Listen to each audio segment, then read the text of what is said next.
We're in Delray Beach, Florida, working on a kitchen renovation, and some of these doors are going to receive a glass insert.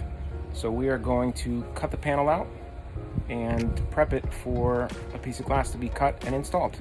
This measurement where our straight edge is going to sit so that our router is going to ride along it, the 2 7/8 is where the cut line is going to be. We're going to make 2 passes with the router. First one will be about halfway down, and then we'll adjust and cut the rest of it.